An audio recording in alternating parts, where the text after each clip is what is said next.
టీషాట్ చూస్తున్నటువంటి టెట్ అభ్యర్థులకు స్వాగతం.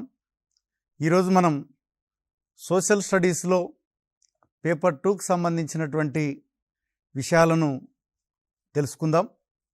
ముఖ్యంగా మనము జాగ్రఫీలో తీసుకున్నట్లయితే సూర్యపుటము, వర్షపాతము రకాలు, శీతోష్ణ స్థితి, అదేవిధంగా యూరప్, ఆఫ్రికా, భారతదేశం, తెలంగాణ రాష్ట్రాల్లో ఉన్నటువంటి భౌగోళిక స్వరూపాలు, అదేవిధంగా ఈ యొక్క భారతదేశంలో ఉన్నటువంటి నివాసాలకు సంబంధించి ఈరోజు మనం తెలుసుకునేటువంటి ప్రయత్నం చేద్దాం. మరి మొట్టమొదట మీరు గమనించండి, ఈ యొక్క డైవర్సిటీ ఆన్ ద ఎర్త్, భూమి వైవిధ్యము అన్నటువంటిది ఈరోజు మనం తెలుసుకోబోతున్నాం.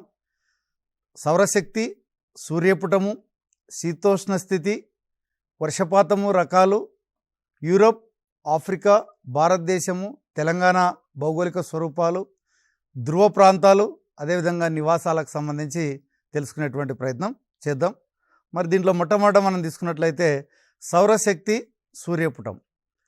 ముఖ్యంగా మనకందరికి తెలుసు, సూర్యుడు శక్తి వనరు.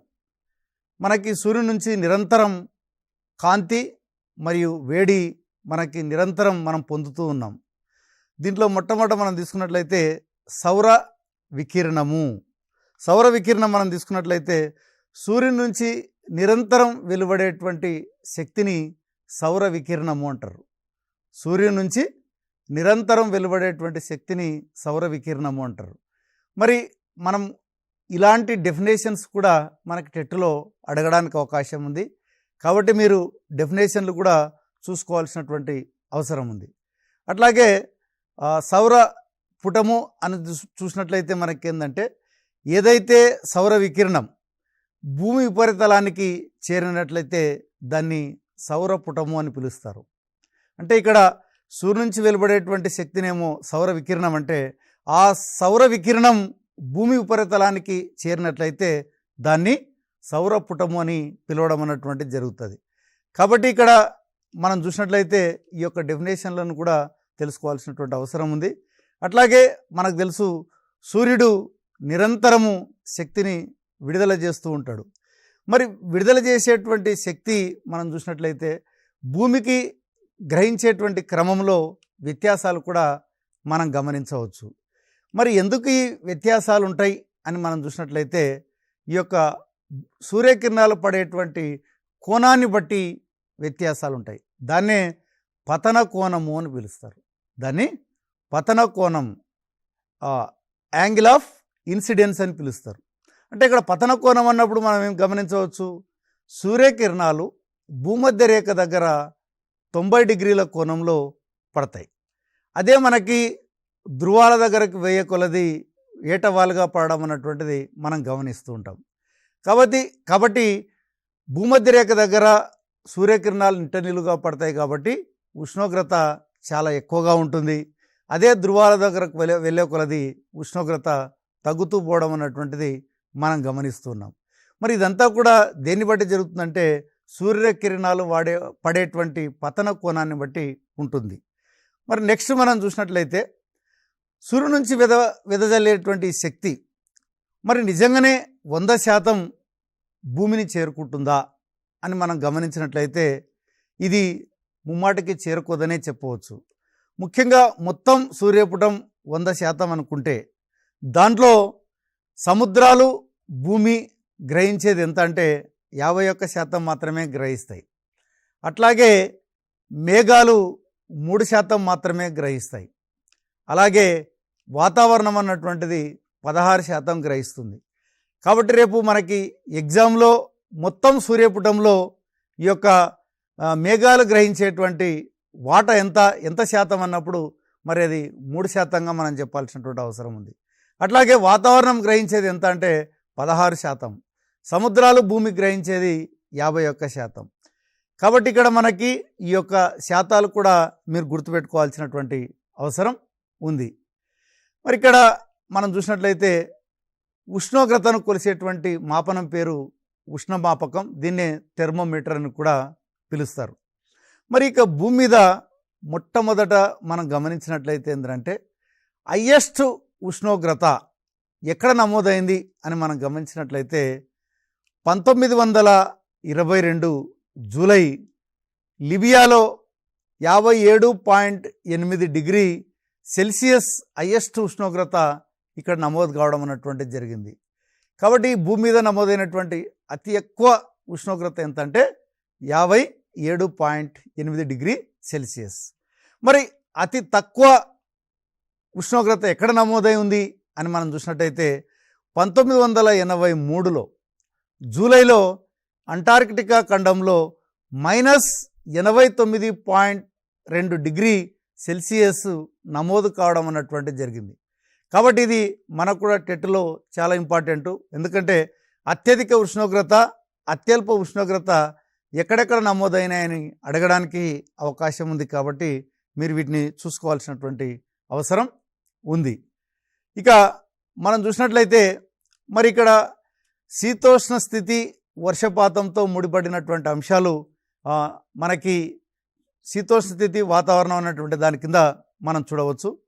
ముఖ్యంగా వాతావరణము అని మనం చూసినట్టయితే ఒక ప్రదేశంలో, ఇక్కడ కూడా మనం డెఫినేషన్ బాగా గమనించండి, ఒక ప్రదేశంలో ఒక కాలాన్ని బట్టి అక్కడ ఉన్నటువంటి ఇది ఆర్ద్రత, అదేవిధంగా అవపాతం కానివ్వండి, వాతావరణ పీడనం కానివ్వండి, అదేవిధంగా ఈ యొక్క ఏది ఆర్ద్రత, అవపాతము, అదేవిధంగా వాతావరణ పీడనము, వీటన్నిటి యొక్క స్థితిని ఏమంటారంటే వాతావరణము అని పిలవడం అన్నటువంటి జరుగుతుంది. ఈ వాతావరణం అన్నటువంటిది ఎప్పుడు కూడా మారుతూ ఉంటుంది. ఉదయం ఉన్నటువంటి వాతావరణం మధ్యాహ్నం ఉండకపోవచ్చు, మధ్యాహ్నం ఉండేటువంటి వాతావరణం సాయంత్రం ఉండకపోవచ్చు. కాబట్టి ఇక్కడ వాతావరణం అన్నటువంటిది చాలా స్వల్పకాలానికి సంబంధించినటువంటిది. అదే మనకి శీతోష్ణ స్థితి తీసుకున్నట్లయితే ఇది చాలా దీర్ఘకాలానికి సంబంధించినటువంటిది. ముఖ్యంగా వాతావరణ అంశాలతో పాటు ఇక్కడ మనం గమనించాల్సింది ఏంటంటే శీతోష్ణ స్థితి వాతావరణటువంటి అంశాలను దాదాపు 30 లేదా అంతకంటే ఎక్కువ సంవత్సరాలు ఆ యొక్క పరిస్థితిని గమనించి ఆ ప్రదేశం యొక్క శీతోష్ణ స్థితిని యొక్క నిర్ణయించడం అన్నటువంటిది జరుగుతుంది.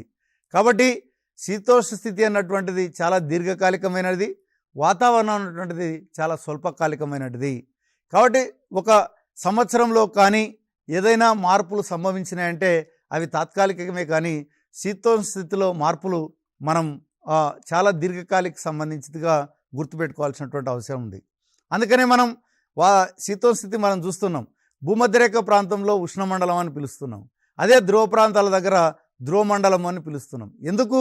అక్కడ ఉన్నటువంటి ఈ యొక్క వాతావరణ అంశాలైనటువంటి పీడనం కావచ్చు, ఆర్ద్రత కావచ్చు, అదేవిధంగా ఉష్ణోగ్రత కావచ్చు, అవపాతం కావచ్చు, వీటన్నిటి ఆధారంగా ఒక ప్రదేశం యొక్క వాతావరణం కానీ శీతోష్ణ స్థితిని కానీ నిర్ణయించడం అన్నటువంటిది జరుగుతుంది.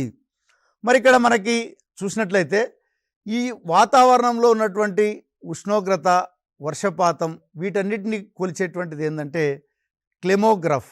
అంటే మీ క్లెమోగ్రాఫ్ ద్వారా ఒక ప్రదేశం యొక్క యావరేజ్ టెంపరేచర్, యావరేజ్ రెయిన్ఫాల్ని మనం తెలుసుకోవడానికి అవకాశం ఉంది. ఈ యొక్క క్లెమోగ్రాఫ్ ద్వారా ఒక ప్రదేశం యొక్క సగటు ఉష్ణోగ్రత, సగటు వర్షపాతాన్ని తెలుసుకోవచ్చు. కాబట్టి ఇక్కడ సగటు వర్షపాతము, సగటు ఉష్ణోగ్రతను తెలిపేటువంటిది ఏంటంటే మనకి క్లెమోగ్రాఫ్లు. కాబట్టి ఇది కూడా మనకి ఎగ్జామ్లో ఎక్కువ అడగడానికి అవకాశం ఉంది. అదేవిధంగా మనం చూసినట్లయితే ఏంటంటే శీతోష్ణ స్థితిని ప్రభావితం చేసే అంశాలు ఏవి? దీంట్లో ముఖ్యంగా అక్షాంశము, భూమికి నీటికి గల సంబంధము, ఎత్తు, ఉపరితల గాలి ప్రసరణ. ఇక్కడ మనకి ఎగ్జామ్లో సాధారణంగా అడిగేటువంటి ప్రశ్న ఏముందంటే ఈ క్రింది వానిలో శీతోష్ణ స్థితిని ప్రభావితం చేయని అంశం ఏది అని అడుగుతూ ఉంటాడు. చేయని అంశం అన్నప్పుడు మనం ఏం చేయాలి? అక్కడ అక్షాంశం ఉంటుంది, రేఖాంశం ఉంటుంది, ఎత్తు ఉంటుంది, భూమికి నీటికి గల సంబంధం ఉంటుంది. కాబట్టి ఇక్కడ మనం ఆన్సర్ దేనిగా పెట్టాల్సి ఉంటుంది? రేఖాంశం పెట్టాల్సి ఉంటుంది. కాబట్టి ఈ యొక్క శీతోష్ణ స్థితిని ప్రభావితం చేయని అంశం ఏదంటే రేఖాంశం.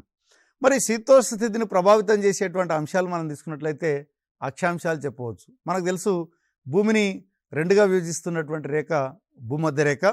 ఈ యొక్క భూమధ్య రేఖకు ఇరువైపులా మనం తీసుకున్నట్లయితే ఇక్కడ ఎక్కడైతే సూర్యకిరణాలు నిలువుగా పడతాయో అక్కడ ఉష్ణోగ్రత ఎక్కువగా ఉంటుంది, అంటే భూమధ్య రేఖ ప్రాంతం దగ్గర ఉష్ణోగ్రత ఎక్కువగా ఉంటుంది. అదేవిధంగా మనకి 23.5 డిగ్రీల నుంచి 66.5 డిగ్రీల అక్షాంశాల మధ్య మనకు తీసుకున్నట్లయితే సమశీతోష్ణ మండలం ఉంటుంది. అదేవిధంగా 66.5 డిగ్రీల ఆర్కిటిక్ వలయం నుంచి ధ్రువ ప్రాంతం వరకు మనకు ధ్రువ మండలంగా చెప్పవచ్చు. అంటే ఇది ఎలా చెప్పగలుగుతున్నాం? ఆ ప్రదేశం యొక్క అక్షాంశాలను బట్టి మనం ఆ ప్రదేశం యొక్క శీతోష్ణ స్థితిని అంచనా వేయవచ్చు. అట్లాగే భూమికి నీటికి గల సంబంధం కూడా మనం ప్రభావితం చేయాల్సినటువంటి అవసరం ఉంది. ముఖ్యంగా మనం చూసినట్టయితే ఏంటంటే భూమి త్వరగా వేడెక్కుతుంది, త్వరగా చల్లారుతుంది. అదేవిధంగా నీరు నిదానంగా వేడెక్కుతుంది, నిదానంగా చల్లారుతుంది. ఈ వ్యత్యాసమే మరి శీతోష్ణ స్థితిని ప్రభావితం చేస్తుంది. మనందరికి తెలుసు, మనకి ఈ యొక్క ఎండాకాలంలో మనకు తీసుకున్నట్లయితే ఏదైతే సముద్ర తీరానికి బాగా దూరంగా ఉన్నటువంటి ప్రదేశాలు ఈ యొక్క వేడిగా ఉండడం అన్నటువంటిది గమనించవచ్చు. అదేవిధంగా సముద్ర తీర ప్రాంతాల్లో కొంత చల్లగా ఉండడం అనేది గమనించవచ్చు. ఎందుకంటే సముద్రం నుండి వీచేటువంటి గాలులు తీరాన్ని తాకడం వల్ల కొంత చల్లగా ఉండడానికి అవకాశం ఉంది. కానీ అక్కడ కూడా హ్యూమిడిటీ అనేటువంటిది చాలా ఎక్కువగా ఉండడం అన్నటువంటిది కూడా గమనించవచ్చు. కాబట్టి ఈ యొక్క భూమికి నీటికి మధ్య గల సంబంధం మనం తీసుకున్నట్లయితే ఈ యొక్క త్వరగా చల్లబడడం, త్వరగా వేడెక్కడం అన్నటువంటి ఒక ప్రక్రియ, నిదానంగా వేడెక్కడం, నిదానంగా చల్లడం అన్నటువంటి ప్రక్రియ ద్వారా మనకి ఈ యొక్క శీతోష్ణ స్థితిలో మార్పులు మనం గమనించవచ్చు.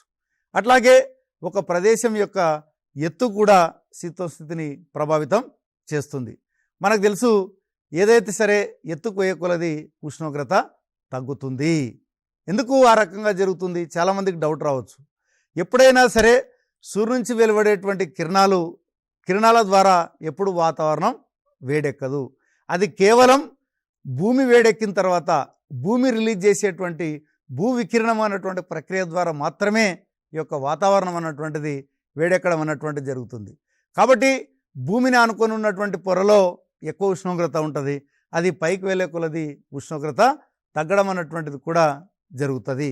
కాబట్టి ఇక్కడ మనం గమనించాల్సింది ఏంటంటే ఎత్తుకు పోయే కొలది మనకు ఉష్ణోగ్రత తగ్గుతుంది. అట్లాగే మనకి ఉపరితల గాలి ప్రసరణ మనకు తెలుసు, ఈ యొక్క గాలి ఎప్పుడు కూడా అధిక పీడన ప్రాంతం నుంచి అల్పపీడన ప్రాంతానికి వీస్తూ ఉంటుంది.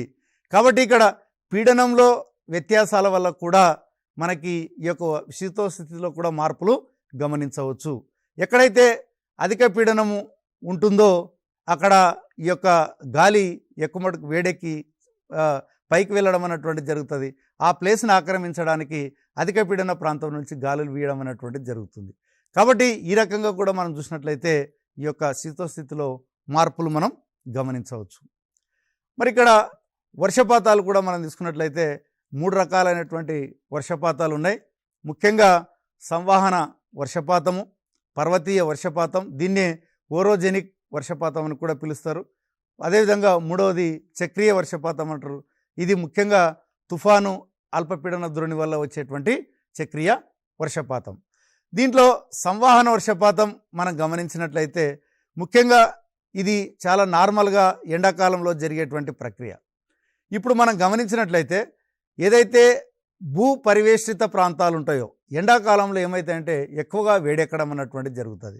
ఎక్కువగా వేడెక్కుతుంది కాబట్టి ఆటోమేటిక్గా మనకి ఏమవుతుంది అంటే వేడెక్కినటువంటి గాలి పైకెళ్ళి అక్కడ అల్పపీడనం అన్నటువంటిది ఏర్పడడం అన్నటువంటిది జరుగుతుంది. అందుకనే ఇదే టైంలో సముద్రాల్లో అధిక పీడనం అన్నటువంటిది ఉండడం అన్నటువంటిది జరుగుతుంది.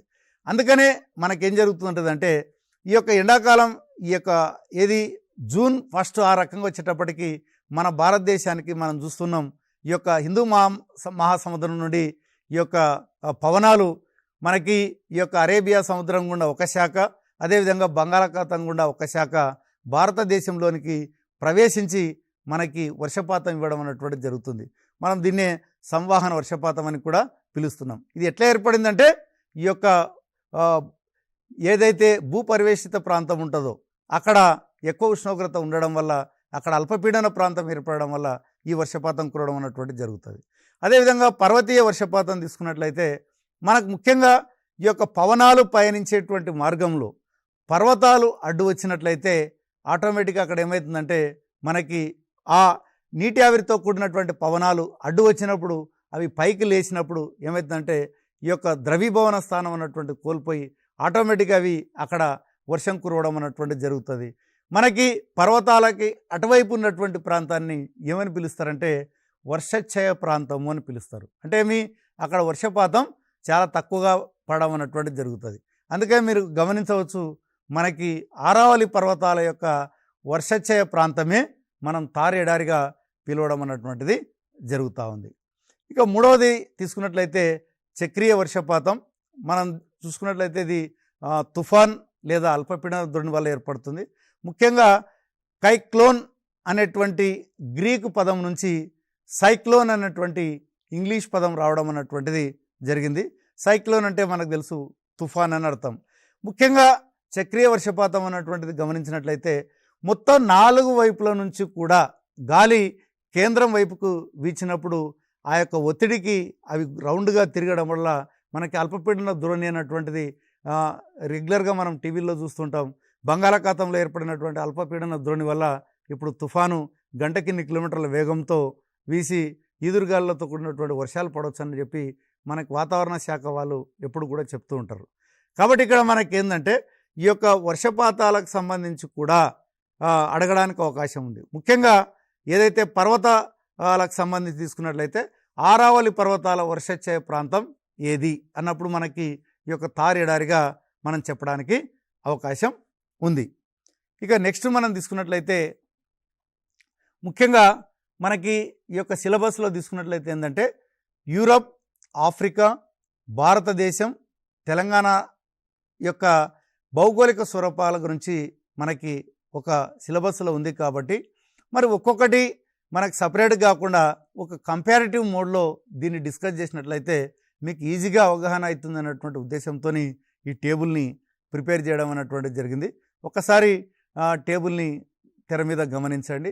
ముఖ్యంగా భౌగోళిక స్వరూపం అంటే ఆయా ఖండాలకు, దేశానికి, రాష్ట్రానికి ఉన్నటువంటి సరిహద్దులను ఒక్కసారి మీరు గమనించండి.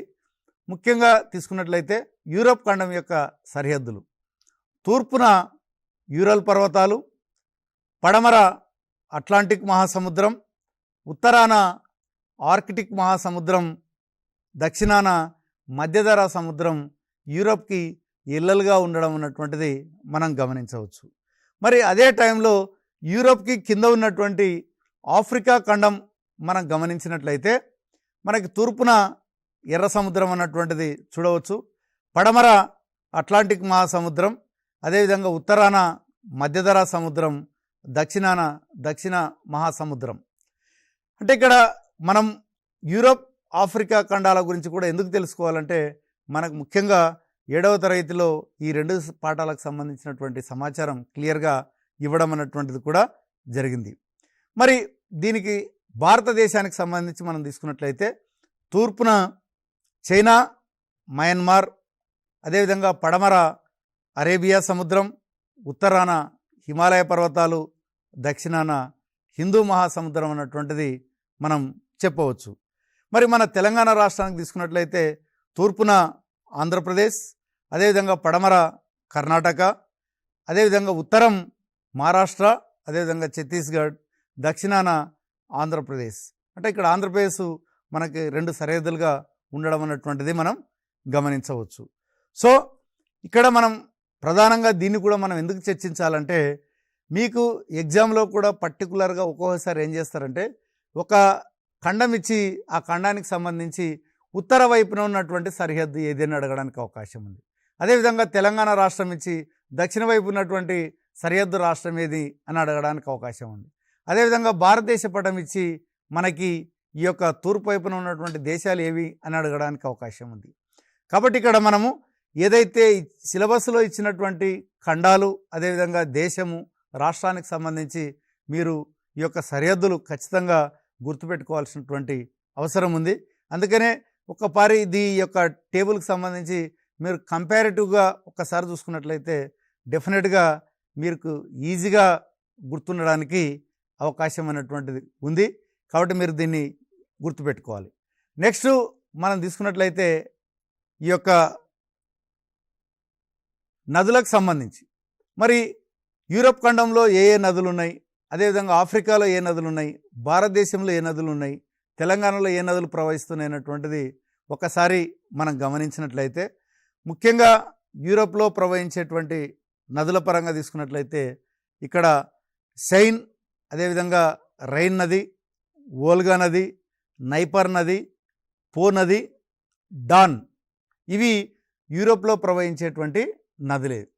ఇప్పుడు దీంట్లో క్వశ్చన్ కూడా మనం చూసినట్టయితే టెట్లో సాధారణంగా ఏమడుగుతున్నారంటే ఈ క్రింది వానిలో యూరోప్లో ప్రవహించని నది ఏది అని అడగడానికి అవకాశం ఉంది.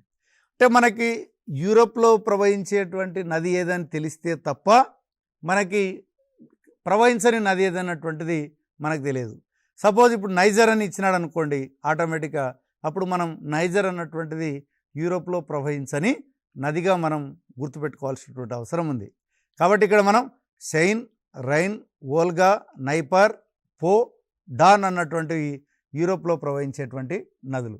అదేవిధంగా ఆఫ్రికాకు సంబంధించి కూడా తీసుకున్నట్లయితే niger, Chad, Volta, Congo, Zambezi, Nile నది, ఇవి ముఖ్యంగా ఆఫ్రికాలో ప్రవహించేటువంటి ముఖ్యమైనటువంటి నదులు.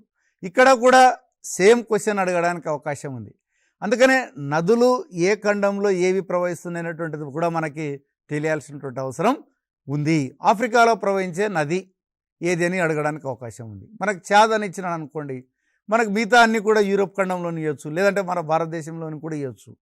అంటే పర్టికులర్గా ఆఫ్రికా ఖండానికి సంబంధించినటువంటి నదులు, అదేవిధంగా యూరోప్ ఖండానికి సంబంధించినటువంటి నదులు, భారతదేశానికి సంబంధించినటువంటి నదులు, ఇవి అన్నీ కూడా మీకు తెలియాల్సినటువంటి అవసరం ఉంది.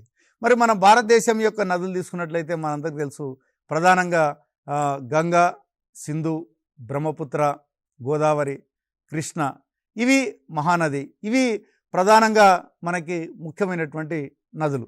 అదేవిధంగా తెలంగాణలో తీసుకున్నట్లయితే గోదావరి, కృష్ణ, మంజిరా మనకి ప్రధానమైనటువంటి నదులుగా మనం చెప్పవచ్చు. అంటే ఇక్కడ ఎందుకు ఈ నదులు కూడా మనం భౌగోళిక స్వరూపాల్లో గుర్తుపెట్టుకోవాలంటే టెట్లో ఇలాంటి ప్రశ్నలు ఎక్కువగా అడగడానికి అవకాశం ఉంది. అంటే కనీసం ఈ యొక్క భౌగోళిక స్వరూపం మీద ఐడియా ఉందా లేదా అన్నటువంటిది కూడా ఎక్కువగా మనకి తెలుసుకోవడానికి అడగడానికి అవకాశం ఉంది. నెక్స్ట్ మనం తీసుకున్నట్లయితే ముఖ్యంగా మరి ఆయా ఖండాల్లో కాలాలకు సంబంధించి కూడా ఒకసారి తెర మీద గమనించండి. ముఖ్యంగా మరి మన భారతదేశంలో ఉన్నట్టుగానే యూరోప్లో కూడా మనం కాలాల పరంగా తీసుకున్నట్లయితే అక్కడ మనకి 4 కాలాలు గమనించవచ్చు. ముఖ్యంగా చలికాలం అన్నటువంటిది నవంబర్ నెలలో రావడం అన్నటువంటిది జరుగుతుంది. అక్కడ వసంతకాలం అన్నటువంటిది మార్చి నెలలో రావడం అన్నటువంటిది జరుగుతుంది. వేసవికాలం జూన్ నుంచి ఆగస్టు, శరత్కాలం సెప్టెంబర్, అక్టోబర్ నెలల్లో మనకి ఉన్నాయి. అంటే మన భారతదేశంతో పోలిస్తే అక్కడ ఒక కాలం అదనంగా ఉండడం జరిగింది. కానీ మనం ముఖ్యంగా ఈ యొక్క వర్షాకాలాన్నే మనం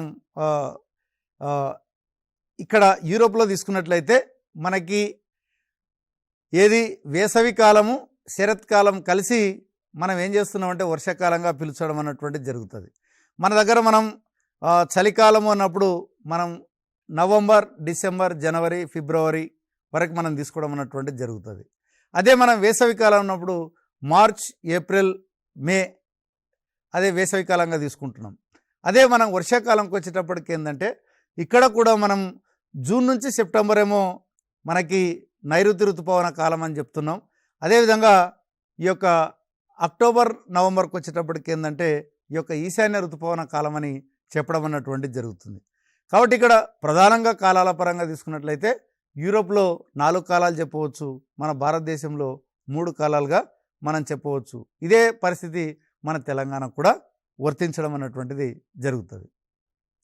ఇక మరి అక్కడ పరిస్థితి ఏ రకంగా ఉంది అంటే వ్యవసాయము, పంటలకు సంబంధించి అక్కడ పరిస్థితులు ఏ రకంగా ఉన్నాయని మనం చూసినట్లయితే యూరోప్లో ప్రధానంగా తీసుకున్నట్లయితే సేద్యపు భూమి అయినటువంటిది చాలా చాలా తక్కువగా ఉంటుంది. అందుకే మీరు గమనించవచ్చు యూరోప్ కంట్రీస్లో వ్యవసాయం మీద ఆధారపడి జీవించేటువంటి ప్రజల శాతం చాలా తక్కువగా ఉంటుంది. కారణం ఏంటంటే ఎవరు కూడా పెద్దగా అక్కడ ఇంట్రెస్ట్ చూపరు, వ్యవసాయ భూమి కూడా చాలా తక్కువగా ఉంటుంది. అందుకనే ప్రభుత్వాలు అక్కడ అత్యధిక ప్రోత్సాహకాలు ఇచ్చి వ్యవసాయం చేయించడం అన్నటువంటిది జరుగుతూ ఉంది. మరి ఎంత సేద్య భూమి ఉంది, ఏ దేశాల్లో ఎంత సేద్య భూమి అందుబాటులో ఉంది అని మనం గమనించినట్లయితే నార్వే దేశంలో ఒకసారి తెర మీద చూడండి. నార్వే దేశంలో 3% మాత్రమే వ్యవసాయ భూమి ఉంది. అదే ఇంగ్లాండ్కి వచ్చేటప్పటికి మనం తీసుకున్నట్లయితే 30% భూమి అందుబాటులో ఉంది.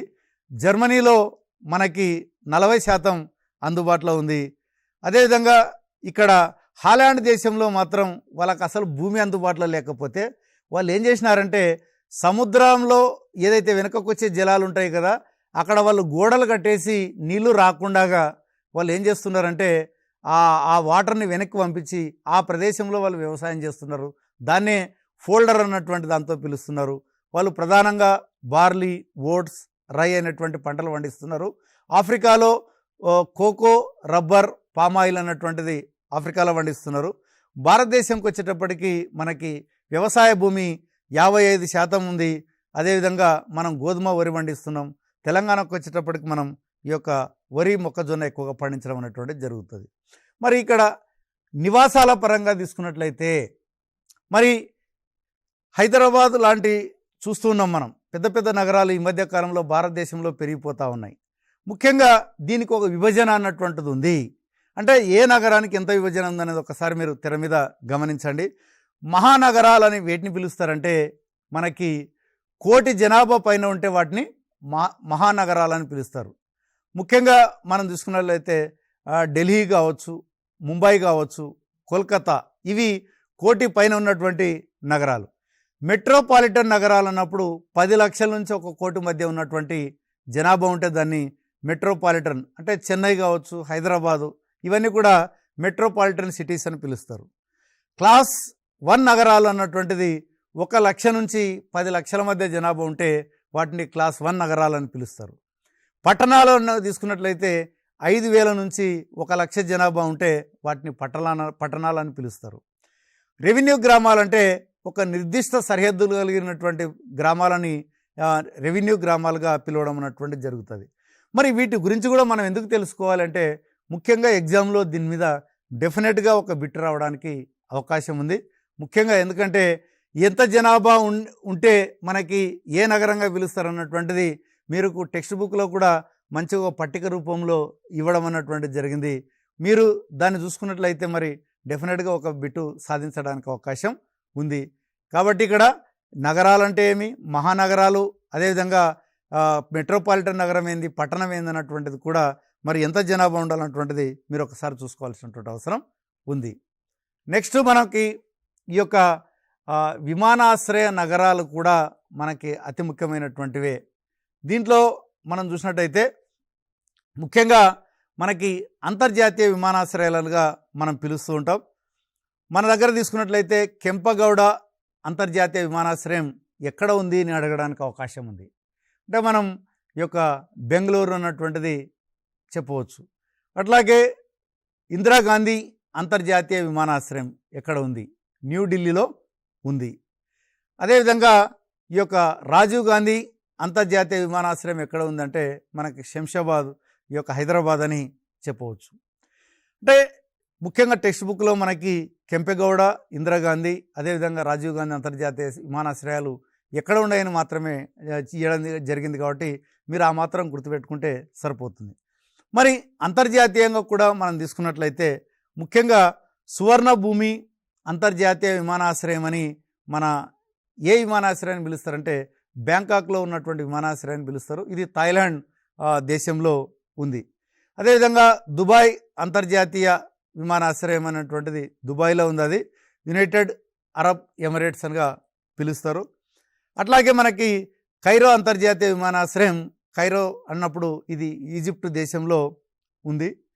అదేవిధంగా హిత్రూ అంతర్జాతీయ విమానాశ్రయం ఎక్కడ ఉంది అని అడగడానికి అవకాశం ఉంది. అది లండన్, ఇంగ్లాండ్ దేశంలో ఉంది అన్నటువంటిది చెప్పవచ్చు. అంటే మీరు ఇక్కడ ఈ యొక్క అంతర్జాతీయ విమానాశ్రయాలు కూడా ఏవి ఎక్కడ ఉన్నాయన్నటువంటిది కూడా మీరు తెలుసుకోవాల్సినటువంటి అవసరం ఉంది. కాబట్టి ఇప్పుడు చెప్పినటువంటి ఈ యొక్క టాపిక్ సంబంధించి చాలా క్లుప్తంగా ఏదైతే ఏమంటారు ఇంపార్టెంట్ అనుకున్నామో వాటిని చెప్పేటువంటి ప్రయత్నం చేయడం జరిగింది. అంతేకాకుండా దీనికి సంబంధించి కొంత మరింత డీటెయిల్స్ కొరకు కూడా మీరు టెక్స్ట్ బుక్ను చదివినట్లయితే మీకు మరింత బాగా సమాచారం అందడమే కాకుండా అర్థం కావడానికి అవకాశం ఉంది. కాబట్టి మీరు యొక్క టీశాట్ ద్వారా ప్రసారం అవుతున్నటువంటి ఈ యొక్క వీడియో పాఠాలను తిరిగి తిరిగి చూడండి. మళ్ళీ మీకు ఈ యొక్క ఏ డౌట్ ఉన్నా కూడా మళ్ళీ చూడండి. ఆటోమేటిక్గా మీరు మంచి మార్కులు సాధించడానికి అవకాశం ఉంది. మరి మరొక టాపిక్తో మరొకసారి కలుసుకునేటువంటి ప్రయత్నం చేద్దాం. అంతవరకు సెలవు. నమస్కారం.